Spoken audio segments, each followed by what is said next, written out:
Hi dears, ಇವತ್ತು 10 ನಿಮಿಷದಲ್ಲಿ ಆರೋಗ್ಯಕರವಾದಂತಹ ಒಂದು ರಾಗಿ ರೊಟ್ಟಿಯನ್ನು ಮಾಡೋಣ. ವಿಡಿಯೋ ಇಷ್ಟ ಆದರೆ ಪ್ಲೀಸ್ ಲೈಕ್ ಮಾಡಿ, ಅದೇ ರೀತಿ ಶೇರ್ ಮಾಡಿ.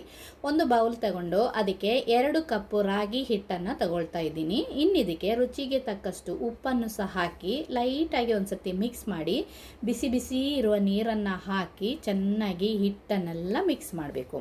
ಇದಕ್ಕೆ ಸಣ್ಣ ಸಣ್ಣ ಕಟ್ ಮಾಡಿರುವಂತಹ 1 cup cabbage, 1 cup carrot, 1 cup beetroot, capsicum, ಈರುಳ್ಳಿ, ಕೊತ್ತಂಬರಿ ಸೊಪ್ಪು, ಸ್ವಲ್ಪ ಹಸಿಮೆಣಸಿನಕಾಯಿ, ಇನ್ನಿದಕ್ಕೆ 1 ಚಮಚ ಬಿಳಿ ಎಳ್ಳನ್ನು ಸಹ ಹಾಕಿ ಚೆನ್ನಾಗಿ ಕೈಯಲ್ಲಿ ನಾವಿದನ್ನು ಮಿಕ್ಸ್ ಮಾಡಬೇಕು. ಇನ್ನೊಂದು ಬಾಳೆ ಎಲೆ ಅಥವಾ ಪ್ಲಾಸ್ಟಿಕ್ ಕವರನ್ನು ತಗೊಂಡು ಇದೇ ರೀತಿ ಕೈಯಲ್ಲಿ ರೊಟ್ಟಿಯನ್ನು ತಟ್ಟಿ ಬಿಸಿಯಾಗಿರುವ ಪಾನಿಗೆ ರೊಟ್ಟಿಯನ್ನು ಹಾಕಬೇಕು. ಒಂದು ಸೈಡು ಫ್ರೈ ಆದಮೇಲೆ ಮಗಚಿ ಹಾಕಿ ಸ್ವಲ್ಪ ಎಳ್ಳೆಣ್ಣೆಯನ್ನು ಹಾಕಬೇಕು.